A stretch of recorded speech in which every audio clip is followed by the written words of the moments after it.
Welcome, dear guests, to the Panorama-Film studio. Today we're talking about early sexualization.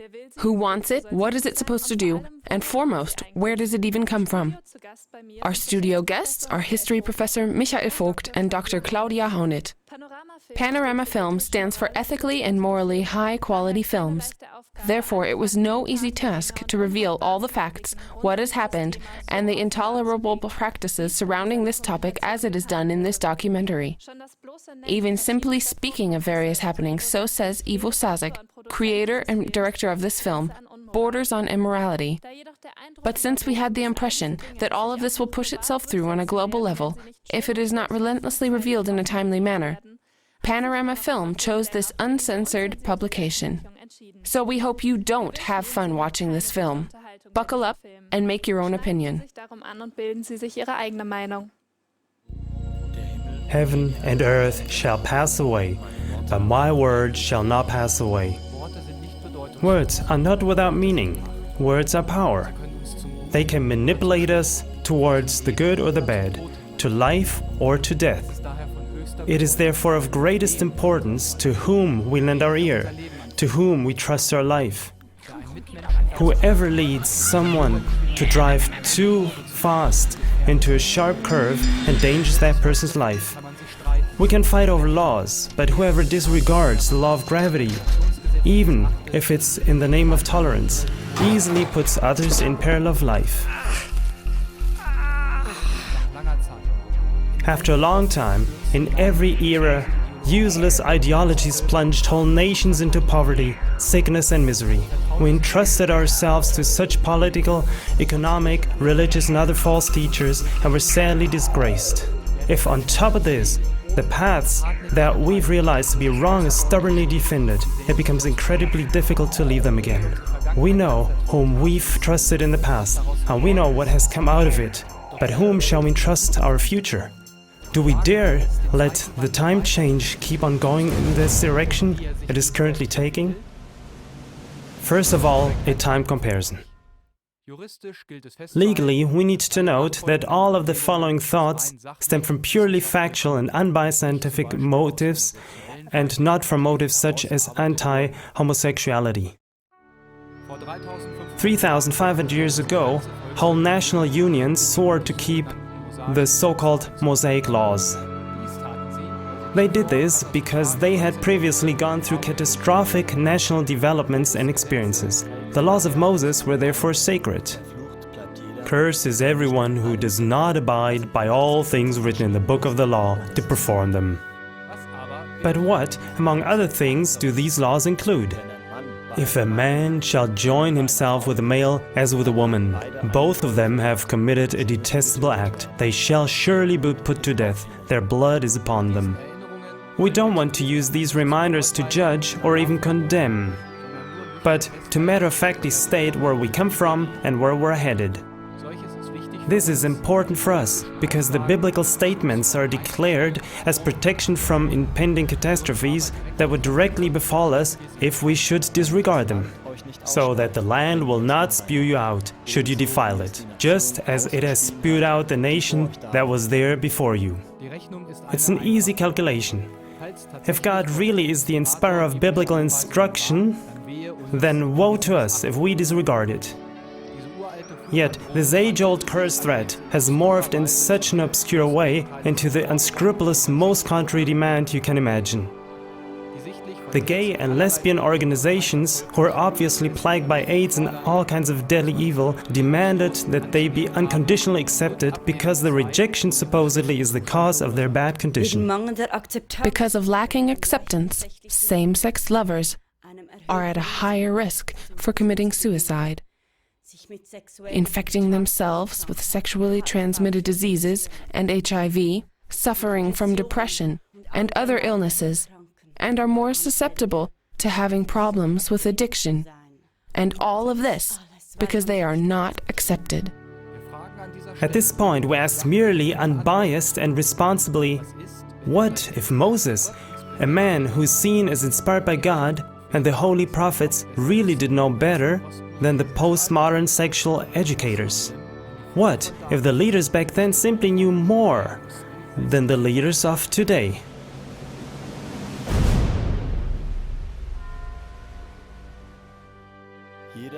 Whoever lies with an animal shall surely be put to death. It's in our days that it's ever more normal and everyday to hear reports in more mainstream media of intimacies with animals. Between the lines, it's revealed that the practice of sodomy has returned to our nations in an incredible measure. At this point, we also ask, from a purely scientific standpoint and unprejudiced, what if the story of the heavenly fire sentenced over Sodom and Gomorrah is the sober truth? Are we really sure of what we're doing?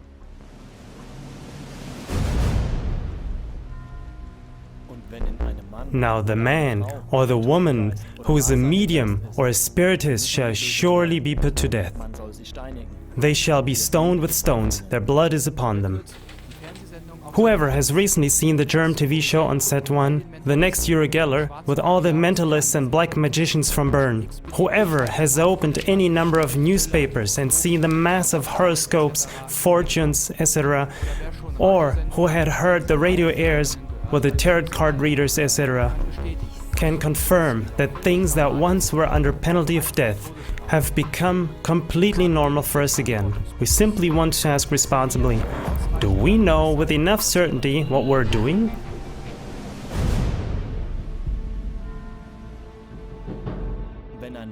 If a man is found lying with a married woman, then both of them shall die.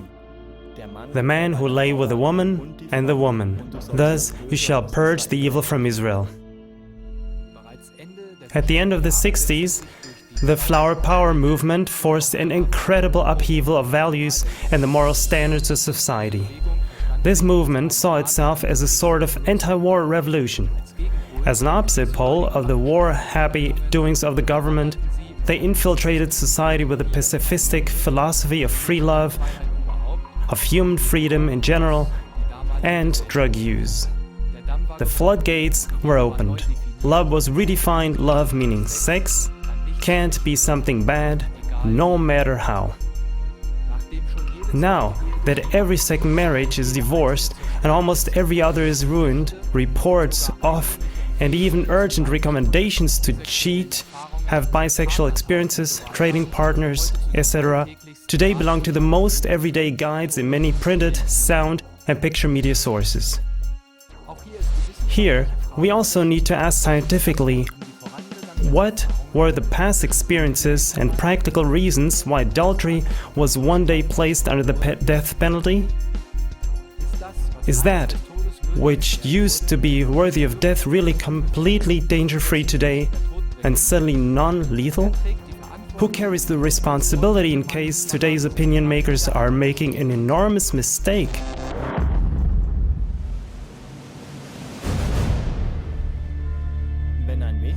If a girl who is a virgin is engaged to a husband and a man finds her in the city and lies with her, then you shall bring them both out to the gate of that city, and you shall stone them with stones that they die. The girl because she did not cry out in the city, and the man because he has humbled his neighbor's wife. So you shall put away evil from among you. Are we, who keep on softening the Mosaic laws, really more wise than those who once realized these laws to be holy and thus carefully passing them down to us? Do we really know for sure what we're doing?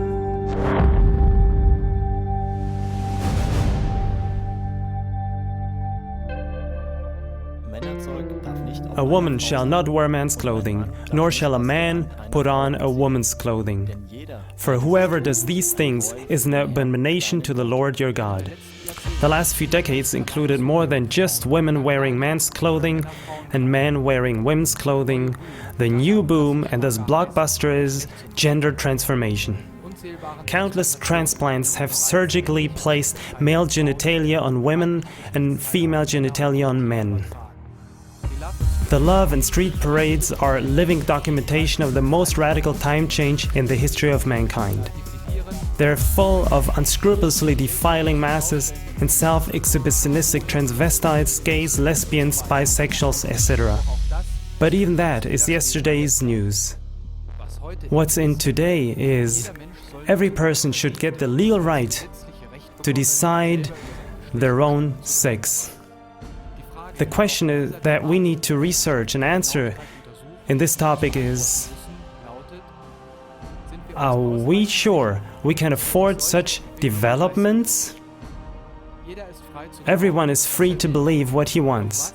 But what if the God of the Bible, that we are so diametrically and fearlessly going against, actually exists as a real person and judge of all living things? Many are so convinced of exactly this God's existence upon personal experiences. Of course, this would mean that surgically switched genitalia would surely displease him more than switched clothing. While the Holy Scripture clearly states, "And God created man, male and female he created them," a new theory states that there are at least 5 different gender types instead of 2 sexes. And not only that, this creates a whole new legal foundation. Every person should receive the right to choose their own gender. We can't begin to fathom the far-reaching consequences of this new gender ideology. Not only does it make male and female relative and freely interchangeable, it also redefines marriage and family. Lastly, homosexual relationships are to be placed on equal footing with heterosexual ones. This new gender ideology is already demanding tribute. I'll give you a few examples. Let's go to the USA. In order to end the supposed discrimination against gays and lesbians, the US government has recently decided to replace the terms mother and father on official forms with parent 1 and parent 2. In Australia, the court must decide over a couple who want to change the sex of their unborn child instead of letting nature just take its course. International newspapers include tips on how to decorate children's bedrooms gender neutral. The boyish blue and girly pink are replaced with a neutral butter yellow or espresso brown or even a bright red. This is supposed to help the children grow up gender neutral. Essential basic ideas in gender ideology stem from Marxism. The natural differences between men and women lead to the first division of work based on the gender feature. These differences are the source of all further divisions in economical and cultural classes.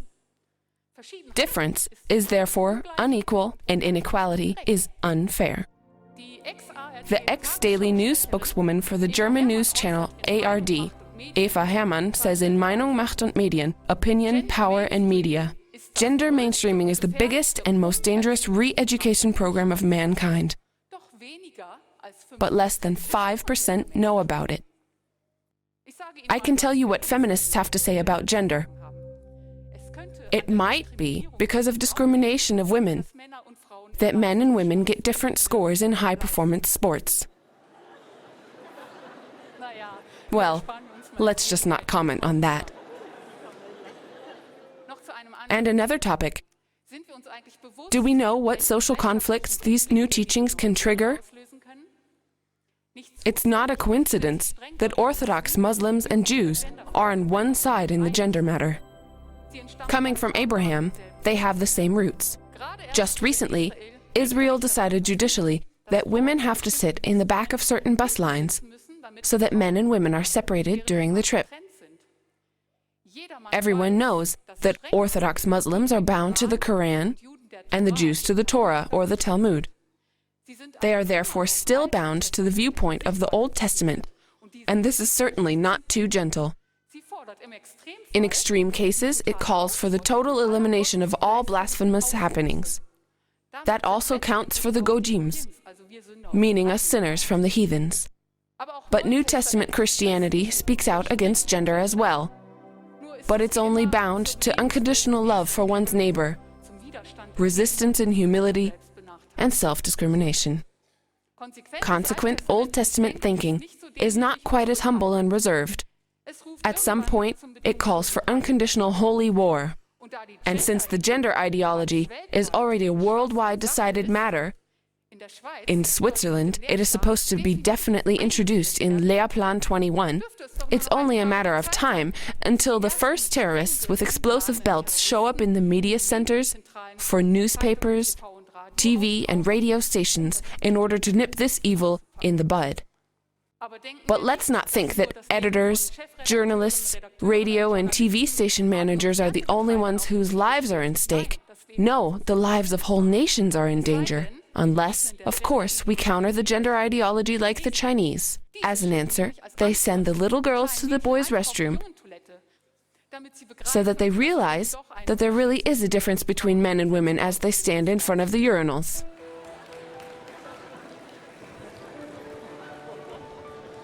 And how do we counter the gender ideology? It will not grab foothold as long as there are enough men and women that see and defend their manliness and womanliness as a costly and complementary reality. But the time change doesn't stop at gender.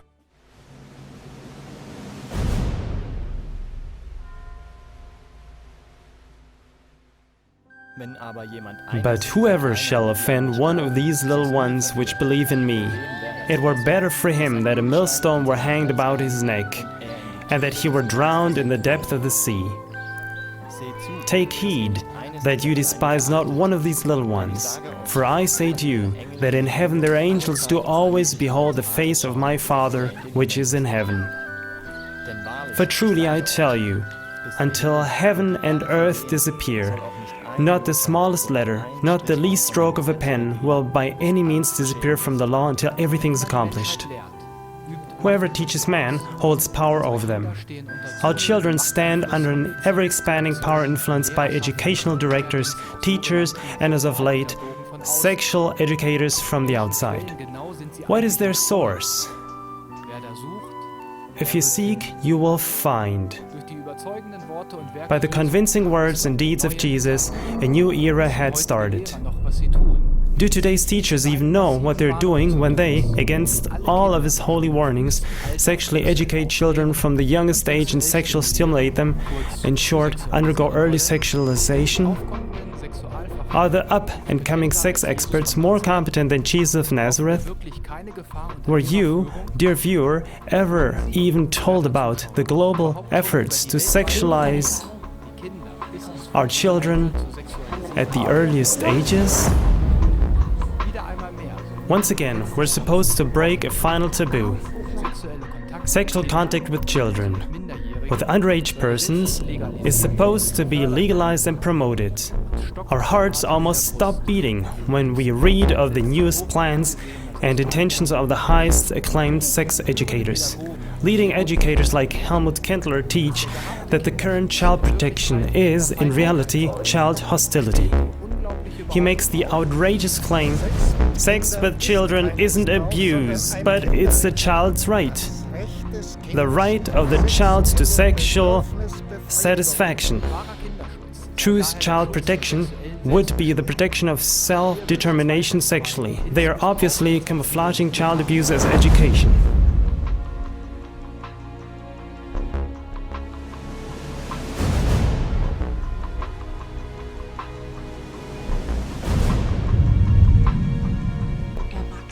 Adults should speak with their children about porn. Is something the German educational scientist Carla Etchenberg states. She even demands, along with the Swiss Socialist Party, Schweizer Jungsozialisten, the integration of pornography in the classroom. Such demands, so says the European anti-genocide movement, must be fought with a law that is currently in effect, severely and without compromise. Pornography, Swiss Criminal Code, Article 197.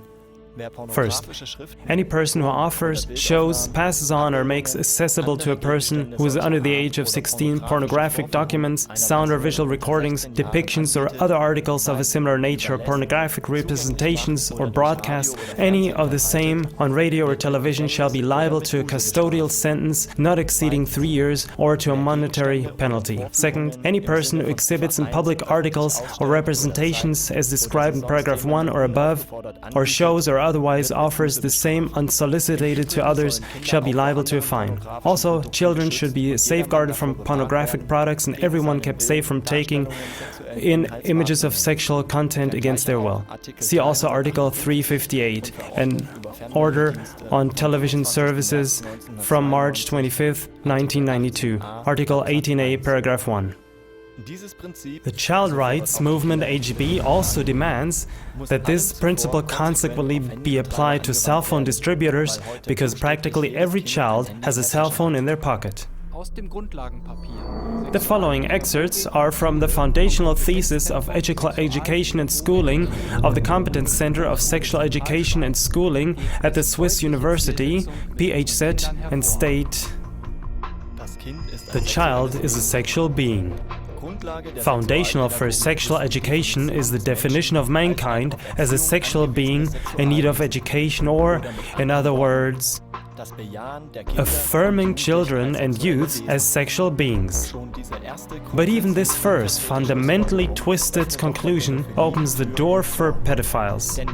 Because in other words it means, as long as the child likes it, it is all legitimate.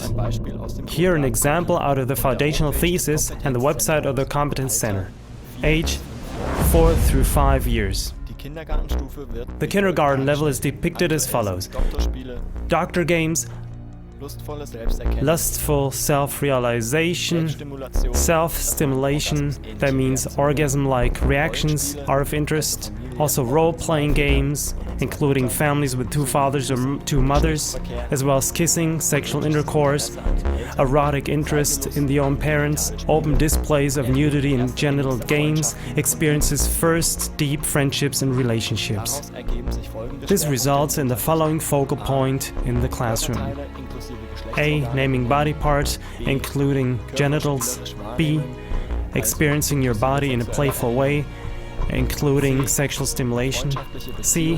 Friendly relationships, setting boundaries, respecting your own privacy and that of others. D. Procreation, how the sexual act is done so that a child is created. And this, dear viewers, with 4 through 5-year-olds. Age 6 through 12 years, activities with same-age peers, devaluation and or rejection of the opposite sex, gender stereotypical behavior, possibly exaggerated, provocative and or aggressive behavior towards the opposite sex, breaking taboos, possibly interest and erotic attraction toward the same sex, and when are you old enough to fuck? This results in the following curriculum: sexuality and language, curse words, an interview with such external sex educators currently in schools showed that they give every child, no matter what age, precise information about, for instance, what ass fucking, squirting off, and much worse if the child has heard such terms and not understood them. Procreation, pregnancy and birth, different forms of friendships, relationships and forms of life. This is where they funnel all the newly defined abnormalities into the children as normal, and more importantly, everything that was formerly normal is declared abnormal and illegal. Gender roles, new definitions, for instance, the working mother, the dad at the stove, sexual orientation, everything goes as long as it's fun. The first menstruation, the first ejaculation, HIV, AIDS, sexually transmitted diseases, sexual molestation, violence, masturbation, primarily boys, but also girls, and this as completely normal, important even. Age 12 through 16 years. Social changes, this means the developing independence and breaking away from the parents' household, rising interest in the detailed knowledge of sexual practices, possibly conscious contact with pornography. How many positions are there for sex and which are the best? Does swallowing sperm make you fat? This is where we end our listing for moral reasons. The curriculum is in any case aimed directly at all the utter gossip of children and youth, that lastly, absolutely every vulgarity is in everyone's head. Here is an example from the thesis and the website of the Competence Center. Developmental step, self-stimulation, meaning creating organism-like reactions. Behavior, discovering body regions as a source of new lust feelings. Conscious, repeated manipulation of body parts, including genitals. Playful discovery of gender roles through role-playing, like father-mother games. Families with two mothers, two fathers, one parent, being in love, sexual intercourse. Or through doctor games, also discovering other bodies, satisfying the natural curiosity. At the same time, the Socialist Party Jungsozialisten USO, which has ties to pedophiles, is working on a position paper which calls for, so says Tanja Walese, a new way of handling the topic of pornography. In this they state 10 to 12-year-olds should already watch porn in sex adolescence. Although this demand initially elicited indignation among school officials, we'll just have to wait and see how long such indignation can withstand steady pressure from the USO. Even in the name of AIDS information, child rights, or sexual orientation of schools, new curricula are being prepared Europe-wide that make the early sex ed and early sexualization of children mandatory content. Professor Vogt, how did we get to the point of this internationally widespread sexual education ideology? Did it just happen overnight? No, of course not. It was implemented in the USA in 1939 by the most persistent work of the sexologist Alfred C. Kinsey. Alfred Kinsey was, if I remember correctly, repeatedly called the most important sexologist of the 20th century. Do you share the same opinion? I would not exactly call him the most important sexologist, for the reasons we will still discuss, but surely the most influential factor of the so-called sexual opinion development of society. Most all of the neurosexual education programs are based on the work of Kinsey. Dr. Hownett, you are a practicing doctor. Which of the many of Kinsey's teachings would you, from your viewpoint, want to most discuss? With his opinion that anything goes, of course. This so-called modern thinking is one that Kinsey coined for sex and sexuality. In practice, it has been shown that this is an extremely dangerous idea because it has led to innumerable criminal acts, and still does. Kinsey's main work shows that black on white. It concerns the two-volume Kinsey report. Firstly, sexual behavior of the male, and secondly, sexual behavior of the female. With these works, Dr. Sex, as he was called, actually influenced the sexual thinking of almost the whole world. Obviously a man whose words hold power over many nations. A man whose teaching is only now beginning to bear fruit. Kinsey was the father of sexual free thinking. But who exactly was Kinsey? No question could currently be more important than this, because Kinsey's words and teachings have such worldwide effects as those of Jesus Christ, except that they are completely against the latter. So which of the two is more trustworthy? We know the words and works of Jesus Christ, which led to a whole new measure of time. But what exactly are the words and works of Kinsey? Our studio guests and a few short clips will help us with our search. Over the course of his life, Kinsey collected over 18,500 case studies with a preference for underage youths in order to bring this into society. Kinsey's highest goal was sexual variety, yet he called himself a conservative scientist. In 1997, the German magazine Der Spiegel published a piece about the incredible secret life of Kinsey. The Kinsey biography by James Jones proves that the sexologist Kinsey let his homosexual and sadomasochistic side run rampant. It contains reports of Kinsey's time as a Boy Scout, living out his voyeuristic and exhibitionistic character unrestrained. After Kinsey left his Christian home with deep hate, he collected co-workers in order to scientifically study the sexual behavior of people, but most predominantly that of underage children. Each one of his workers had to completely reveal their sexual life and behavior. And in a secret room in his house, Kinsey regularly hosted group sex games with his workers and chosen guests. He even forced his own wife to participate. Kinsey had a professional camera team film homosexual, heterosexual, and sadomasochistic scenes. In spite of the pressure that made them sick, his workers complied out of fear for their careers.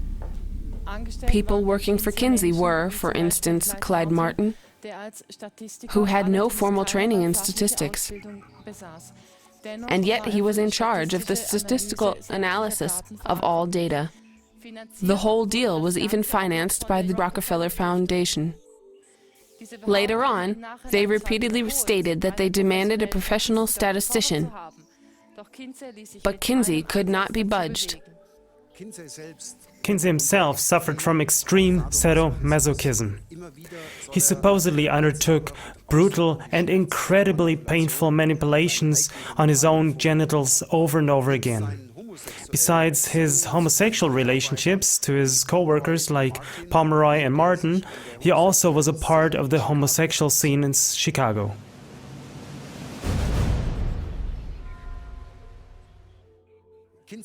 Kinsey created intense questionnaires for his scientific studies. By reading these, it becomes clear that Kinsey was convinced that every person at some point or other had practiced perversion, had an affair, or other brutal sadistic experiences. Also, that everyone at some point in their life had sexual experiences with someone of the same sex, with animals, or with children. There was no room in his questionnaires for the person taking it to circumvent such monstrosities. And if they at some point admitted to something of the like, Kinsey had them in his grip. Even though Kinsey stated that his sex research results were taken from a broad majority, he generally limited himself to questioning prostitutes, homosexuals, prison inmates, and people from the underworld, as he called it. Kinsey was therefore a proven statistic cheater. Although Kinsey's sexual research was intended for marital preparation counseling, they contained nothing about themes like pregnancy, birth, and nursing babies, which would have definitely belonged there. On the bottom line, Kinsey was sexually ill, a man who manipulatively and aggressively abused his professional authority as a teacher. When Kinsey tried in the 40s to make his more than 350 questions about sexual behavior public, he had a very hard time reaching normal people. It was much easier to get data from people living more unconventionally. And this is how it resulted in the deceptive picture that 95% of all Americans were supposedly sexual derelicts. 69% were regular visitors of prostitutes, 37% had homosexual experiences, and 17% of US farmers had supposedly had sex with animals. It was first in 1981 that media expert Dr. Judith Reisman was able to uncover these grave methodical faults in Kinsey's work. What was interesting is the fact that a great part of Kinsey's data stemmed from pedophiles, meaning from criminal child molesters. So they didn't interview the general population, but pedophiles, and yet to this day, Kinsey's work is still the most essential so-called scientific foundation of sexual research worldwide. Even the foundational thesis of sexual education and schooling, which the Swiss Lehrplan 21 builds upon, states under the title Primary School that the description of a phase of childhood in which sexuality is at rest has empirically been proven to be wrong. Empirically means after experimentation. But it's exactly Kinsey's collection of experiments that Lehrplan 21 bases itself on, just like almost all other sex education programs worldwide. The most school officials have no idea what they're basing themselves on.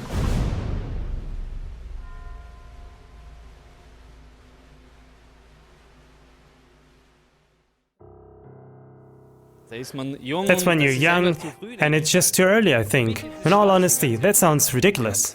We have 2 children of our own. The little guy's 3, the big isn't even 5 yet, and I seriously can't think of what he would need that for. We think it's absolutely wrong. I'm not for that. That has to be a joke. I don't think it's a good thing because, well, I mean, they're only 4 years old. What can they even do with that and such? It doesn't do anything for them at all. That's not even an issue at that age, or for 4- and 6-year-olds in kindergarten. That's a bit early, I'd say. You said 4 years old? No, I don't think that's good. No, I don't think that's okay. For us in any case, that's out of question. I also don't think it's good that young kids are confronted with sexuality. I don't think that's okay. 4? They want to learn and play and be a kid? They've got other things on their minds. I mean, that's acclimating them for that. Well, that's just impossible. No, I don't want that at all. That they educate them about that so early, not at all. I'm completely against. In kindergarten already, I think that's horrible. That's stupid. Seriously. Simply too early. That doesn't belong to kids. A child should play. A child should play outside and, not think about such things.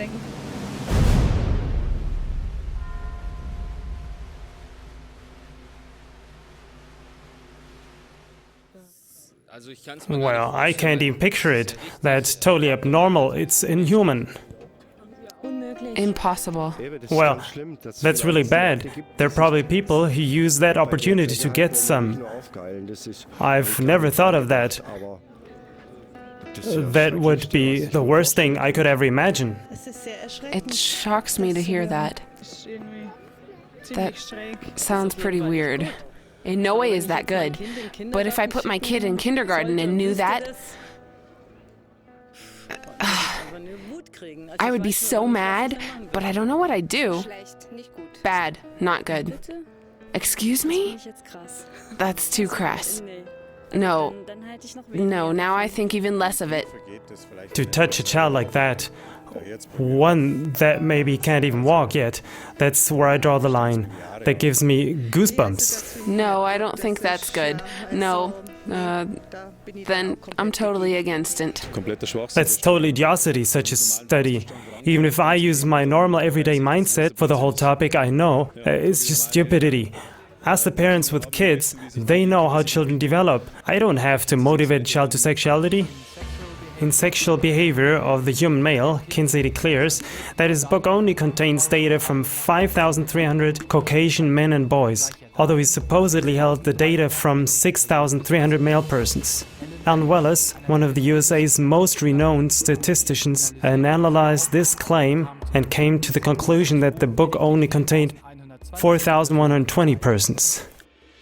And it was also missing the exact age, structure, and sexual orientation of the subjects. Over and over, Kinsey claimed to have data representing the US population of the 1940s. But a closer look toward that book, Sexual Behavior of the Male, merely contained data from not representative and part very suspicious subcultures. Approximately 1,400 criminals from prisons in various US states. Many of them were in for child molestation. Dr. Judith Reisman suspected 630 homosexual men. 200 so-called sexual psychopaths were found. Also 329 criminals sentenced for other various crimes. And also at least 317 male children between the ages of 2 months and 15 years who were abused sexually, although they suspected more.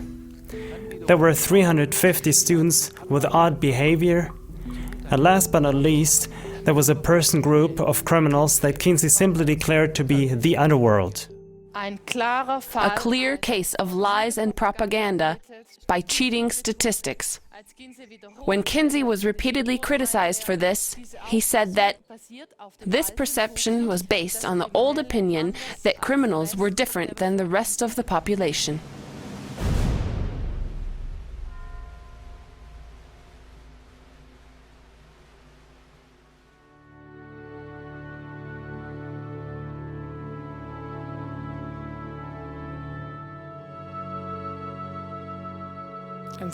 Well, I don't think that's good at all.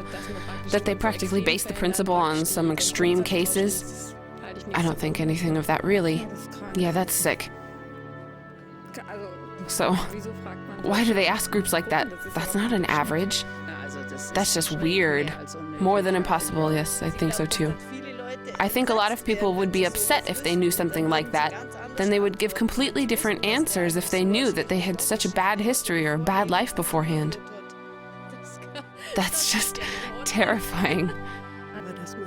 But that they limit these interviews to specific groups, that's just... that doesn't mirror the opinion of the whole at all. I can't make myself equal to a pedophile.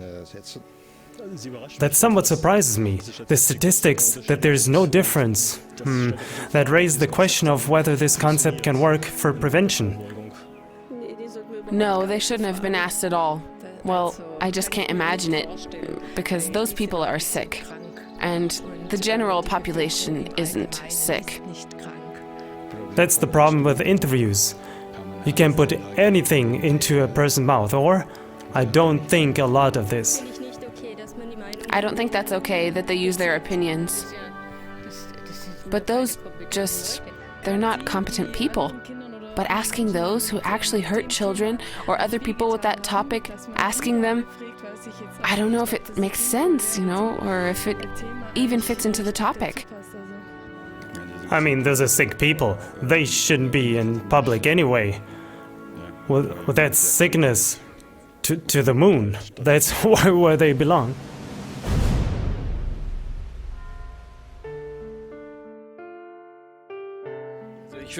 I would definitely make a stand, because that's just not good. It's not just my problem, it's our problem. They're our children. They're the next generation. They're our future. In any case, you have to do something about it. Just sitting around at home watching TV saying, yeah, they'll take care of itself, it will not take care of itself. You have to react quickly and do something about it, so it doesn't come to that. That's my opinion.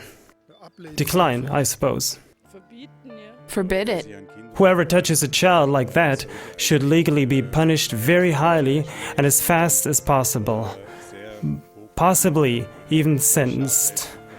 Like, not out on peril or whatnot, but simply, well, they just have to be taken out of traffic. I think parents have to stand together and defend themselves. That's just not acceptable. It's really horrible. Then I'll just take them out of school for a while. Simple. I won't have that. More information for children. And as a nation, we have to make sure something like that doesn't happen. And of course, we ourselves have to do something about it and make sure that those people don't touch the children sexually or whatever. I just couldn't let that happen. I have a little girl of my own, I wouldn't let that happen. That's not okay. And not listen to their opinions in the first place. I think it's a seriously bad thing. I wouldn't allow my kid to do that. You just have to be against something like this. I mean, this is where we, the people, have to really stand together and go against something like this, especially the parents. If they have their kids in schools like that, I would take my kid out. For the things which are done by them in secret, it is a shame even to speak of.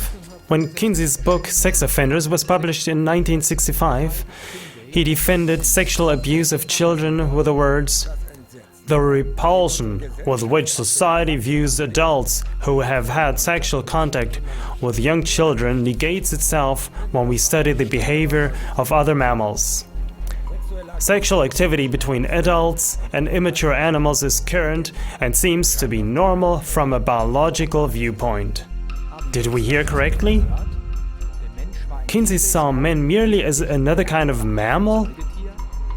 Alfred C. Kinsey placed all of us on the same level as apes, rabbits, dogs, and pigs. But in typical empirically scientific manner, Kinsey took it a step further and proclaimed that all sexual violence is a part of normal mammal behavior. The logical conclusion, if the parents wouldn't step in, so Kinsey says, young girls and women would see rape as a nice experience. Dr. Judith Reisman emphasized in her Kinsey studies that his extreme belittlement of sexual abuse even had an impact on American legislature. For instance, redefining rape and lessening the sentence. Kinsey even made fun of the FBI when they warned of a rise in sexual offenses in 1950. He belittled the disgusting crimes against children and boldly published that the much greater damage was done by the adults' hysterics. It's difficult to understand why a child should be disturbed at having its genitalia touched, or disturbed at even more specific sexual contexts, except for its cultural conditioning. Alfred C. Kinsey's primarily sexual attraction to children showed itself clearly in the 1,888 sexual case studies of boys between the age of 5 months and post-pubescence, as well as 147 girls between 2 and 15 years old. Baseline for the test: the boys and girls were sexually stimulated or stimulated themselves with pedophilic observers measured with a stopwatch the length of time until reaching an orgasm.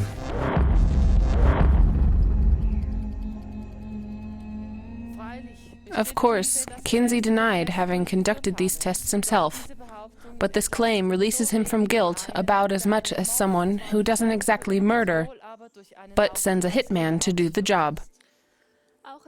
A BBC documentary from August 10, 1998, inspected Kinsey's case. The report of an older lady, merely called Esther, was very persuasive. I was just a young girl. Kinsey came to my parents' house.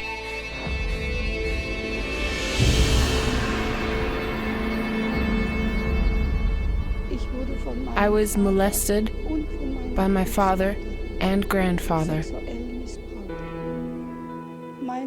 My sexual behavior was timed with a stopwatch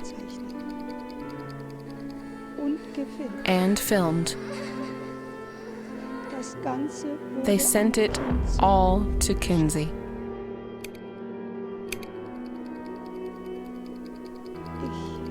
I never got over it.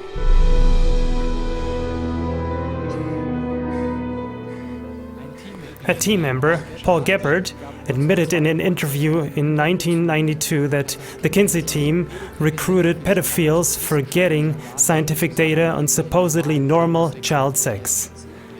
He stated, "We asked them, meaning the child molesters, to make observations, take notes, and, if possible, to measure the time and report back to us."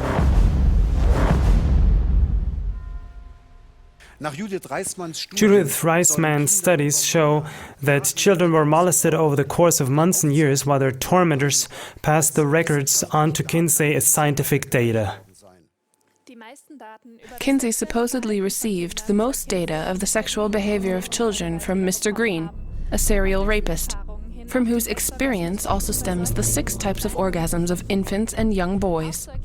Kinsey is reported to have had connections to all kinds of pedophiliac organizations, as well as to child molesting teachers, pedophiliac fathers and mothers inside and outside the USA. Do you have any more details about that? Oh yes. From 1936 until 1956, Kinsey is proven to have had periodic mail correspondence with Friedrich von Balosek, a pedophiliac religion teacher of the Evangelical Church in Brandenburg, Germany. In 1957, he stood before court in Berlin for charges of child abuse in numerous counts, one of them being his 11-year-old daughter, as well as the possible murder of a 10-year-old girl. The FBI contacted Interpol once they found out that von Balusek had sent detailed data of his sexual encounters with girls and boys between the ages of 9 and 14 to Kinsey over the course of 20 years.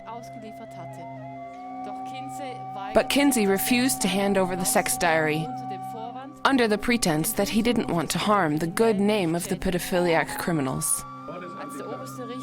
When the Chief Justice made the accusation that von Balusek abused children in order to impress Kinsey, he retorted, Kinsey asked me to do it himself. The German paper Die Berliner Morgenpost wrote on May 16, 1957 on page 3, Kinsey should have pressed charges against Balusek.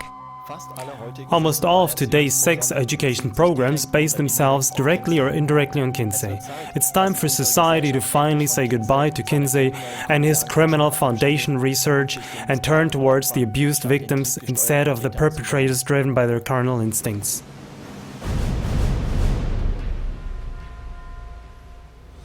What Alfred C. Kinsey saw as normal child sex was in reality nothing other than the sexual torture of children.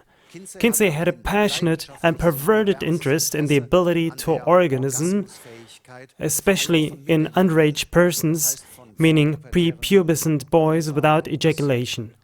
And as a result of Judith Reisman's research, a staggering documentary called The Children of Table 34 was created, revealing the most gruesome details for the safety of the child victims of that infamous Table 34. The demonic Table 34 was compiled in closest cooperation with Mr. Green, who the BBC team revealed as the Rex King, a serial rapist who had sexually abused more than 800 boys and girls.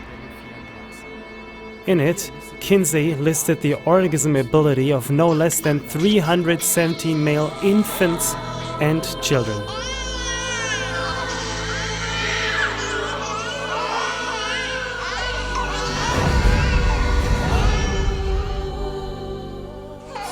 "32% of children ages 2 to 12 months, so at least about 270 to 300 infants, are supposed to have climax," so states Kinsey. And the more incredible, Kinsey complained in the same breath that there were scores of pre-adolescent, prepubescent children who did not climax, even under persistent, different and repeated stimulation.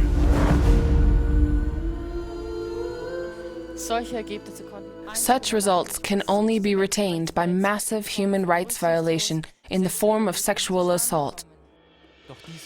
But this was only the beginning. Kinsey and his observers, meaning the child molesters, were on the lookout for multiple organisms. This is how we find children between the ages of 5 months and 14 years who were observed over a period of 24 hours. This way, 11-month-old infants were forced to have no less than 14 orgasms in 38 minutes, and 2-year-old toddlers to have 7 orgasms in 9 minutes. In the face of this perverse child torture, and even in the name of foundational research, one can only hold their eyes and ears closed and finally call for justice. Why were these perpetrators never punished for this most criminal pedophilia? These are the works and the fruit of the fathers of all those sex educators who precisely at this time want to force a worldwide early sexualization of our children and youth. They follow in the footsteps of pedophilic con men of the highest degree. Every tree becomes like its seed, and therefore early sexualization will get out of hand worldwide if it is not slowed down and stopped in all finality. If we don't succeed in nipping every early sexualization effort and mandatory sex education in the bud, then the latter will be worse than the former. But whoever thinks that this dark prognosis is exaggerated must realize that Kinsey and his co-workers weren't in the least content with the results as is, therefore stating, "It is certain that a higher proportion of the boys could have had multiple orgasms if the situation had offered. After forcing a 4-year-old and a 13-year-old to climax 26 times in 24 hours, the Kinsey report states dissatisfied, "Even the youngest males, as young as 5 months in age, are capable of such repeated reactions. Still more might have been possible in the same period of time." gewesen. A neutral scientific study proved a long time ago that exaggerated sexuality sooner or later leads to dangerous softening of the brain and nerve damage. Dr. Hirsch, what may happen in a not yet fully developed body or in the soul of a child that is abused in such a dramatic way? I know of a more recent scientific publication by Professor Dr. Remschmidt of the Pediatric Psychiatry Clinic at the Philipps University in Marburg, Germany, which was in the German Medical Journal on April 29, 2011. Professor Remschmidt notes that already general psychical and psychological abuse, let alone sexual molestation during childhood years, always, I repeat, always leaves traces behind itself in the child's brain. This isn't only seen in examinations of pertinent memory content in persons who were sexually abused, but also in the brain structure and function of the victims. People who experience physical and sexual abuse during their childhood are also more prone to be affected by psychological breakdowns later in life. As for the emotional psychical strain in an early sexualized child, it is only of greatest importance to know what the child molesters documented during the, let's say, early sexualization attempts, so we don't have to call it rape. They recorded it in Kinsey's list of 6 orgasm types, of which I will only cite a few excerpts.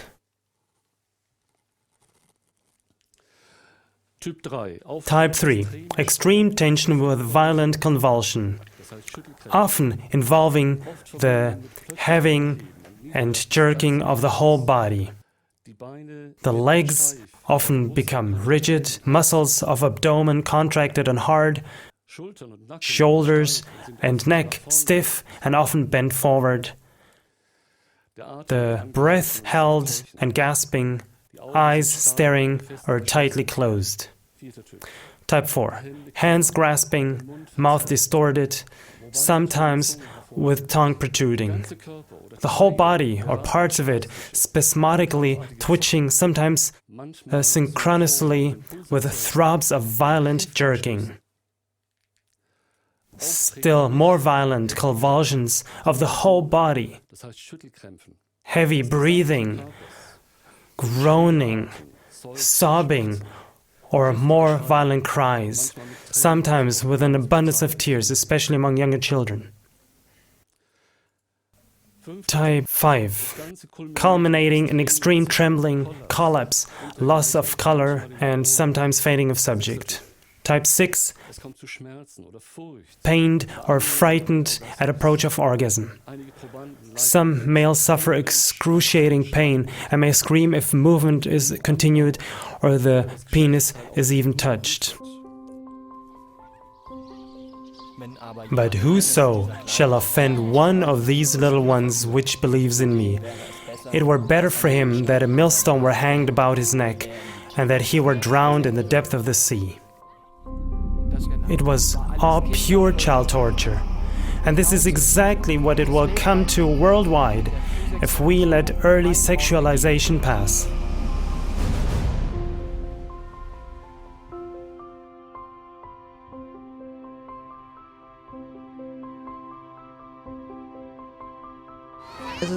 Well, pedophilia is still a criminal offense, and it needs to stay that way. It doesn't become time-barred. Well, I can't picture it. Those people are sick. We really all have to stand up against this, so something happens, so early sexualization can't get a foothold worldwide. I don't think that's okay. Something like this shouldn't even happen. I can't even really picture it. If something like this would happen to my kid, then I wouldn't know what to do either. I just can't imagine. It's not okay. But like I said, people like that belong behind bars immediately, in closed mental institutions. That's it. Well, I can't picture it. Those people are sick.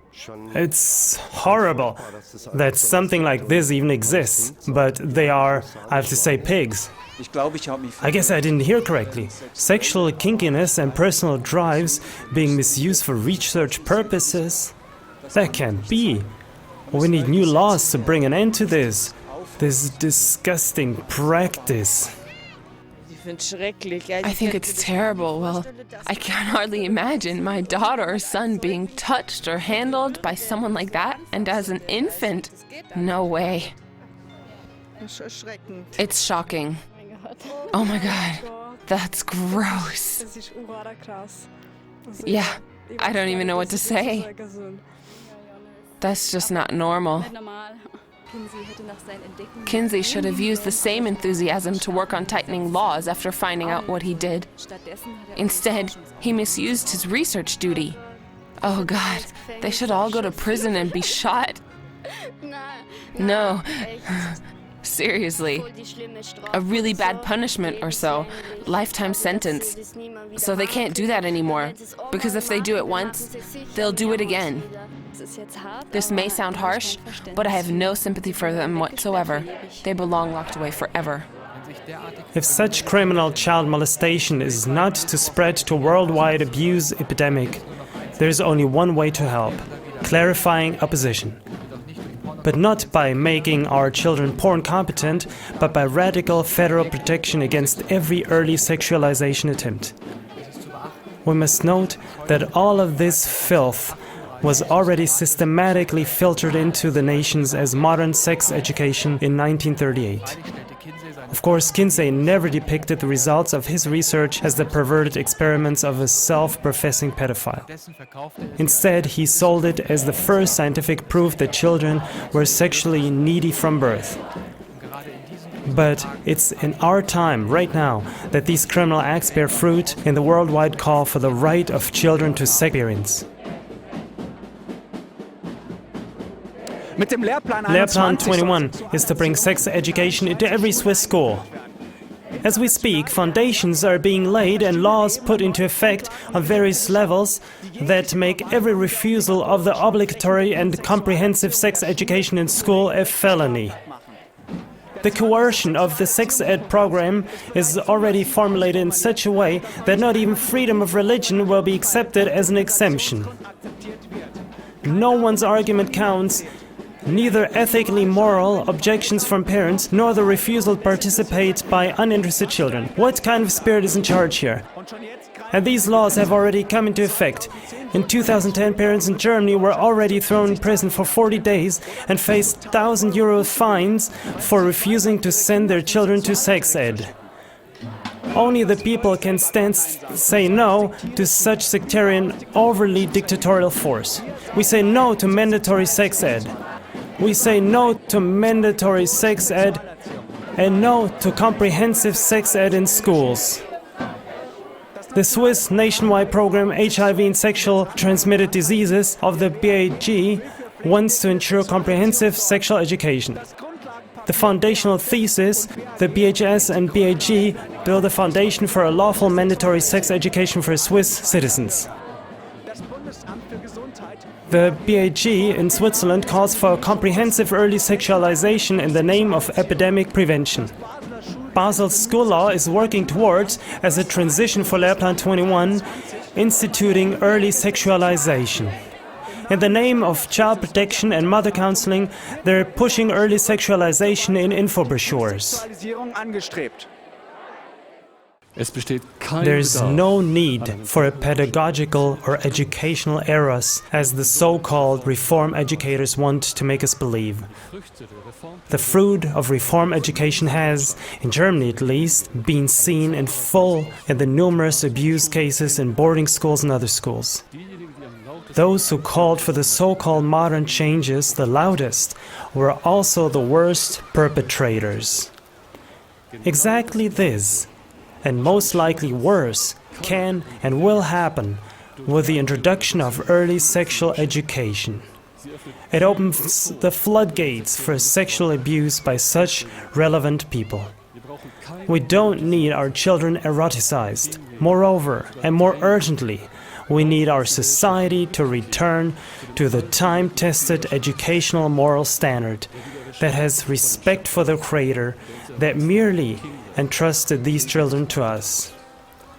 We have to do everything possible to let those in our care experience the physical and emotional wholeness that is unalterable for their healthy development. In closing, let me say the following.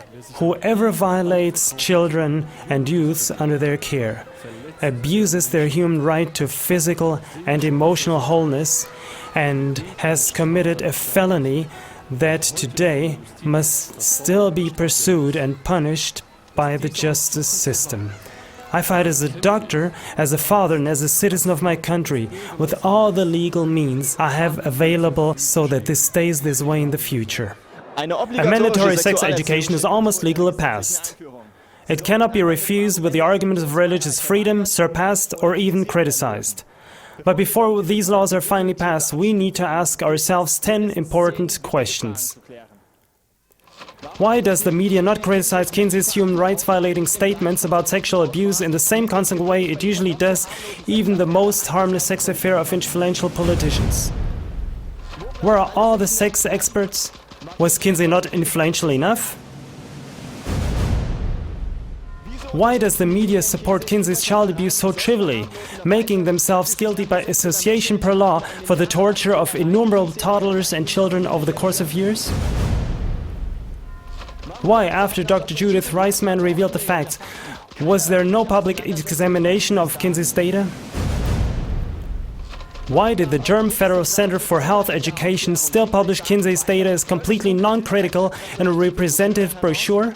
And this, knowing of Reisman's work? Why did the 2005 award-winning Hollywood movie Kinsey, Let's Talk About Sex, make it into German theaters? Which institute presented the award? What was the rating? Why did this film not pass on the previously revealed genuine truth about Kinsey, instead against better judgment portraying Kinsey as the man who finally brought the Western world sexual freedom? Is the seemingly incredible true that even leading educational directors, the most influential politicians, and a great portion of the media starting with Hollywood are in the same bed as the sex criminals? Could all the aforementioned person circles withstand thorough investigation for pedophilic acts? Is this a privately organized infiltration of our national representatives? A pointed circumvention of democratic order? Is this all coming from a pseudo-government? The possibility cannot be excluded. For even in the Ukraine, there are constant seminars and conferences being organized for teaching personnel at schools that are being financed by private investors. Who are they exactly? Especially from Sweden. These aren't being held in public or even in schools, but in rented rooms in hotels by, as they appropriately call them, external specialists. Later on, these studies are systematically taken into account to prove how important and essential it is for children to have sexual experiences as early as possible. A speaker for the Orthodox Church made a statement: "They're advancing systematically in order to infiltrate and destroy a nation." If you look a little closer, you see that the drive behind this is a number of gay and lesbian organizations and the like. In Switzerland, it's, among others, the Pink Cross, the Pedophile-Friendly USO, and the Genossen Schweiz. Also the Lesbian Organization Switzerland, the Gay Unification, as well as sorts of unknown pedophiles working underground. In their positional thesis, they call for the radical furthering of what they call the social liberation, such as follows: the social monikers male and female are to be removed. Sexual orientation and partner terms are to be released of all norms. For instance, relationships with more than two participants. Family will not be based on biological relation, but on the social network without norm. For example, a child should also be allowed to have 4 parents.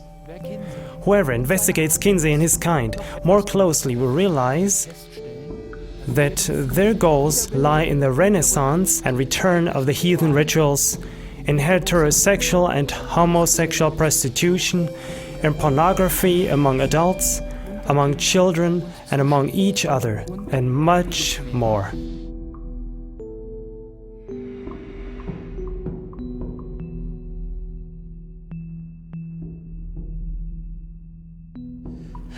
Well, what can we do? When will we really take these people out of traffic? With the internet, it's nowadays really easy to persuade people. And all the stuff that's posted there, I think it's downright crocky that they don't follow up on that more rigorously.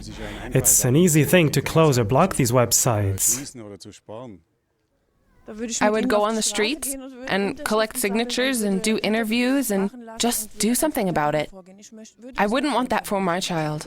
Yeah, I think they have to do something about this early on and not when it's already too late. All the sexual advertising should be banned as well, like the smoking ban. I would stand up and make sure that people know what's going on. Use a little more sanity. Such stupidity coming from the USA, it's not always good. You see what happens. And we really have to watch out for the kids.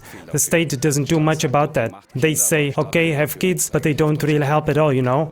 They think it's okay that you have to watch out more for the child molesters and such. Yourself, the people should watch out too. As a dad, I'm already worried that if I send my kid to kindergarten, something will not happen to him. I have to make sure what kind of people even work there, what kind of people there are. The state needs to watch out for that as well. Healthy common sense. The parents have to watch out for their kids. I don't need any studies for that. I don't need anything. Well, first off, we need to enlighten people. I don't think anyone knows about this. For instance, showing it in the news, or maybe making a documentary. When will society finally say goodbye to Kinsey and his human rights violating research and turn towards the abused victims? These were a few short insights into the life of the main puppeteer of a quickly nearing mandatory sexual education. I want to thank my studio guests for their cooperation, and you, dear viewers, for watching and your future help. Resistance is mandatory for those who love children and mankind.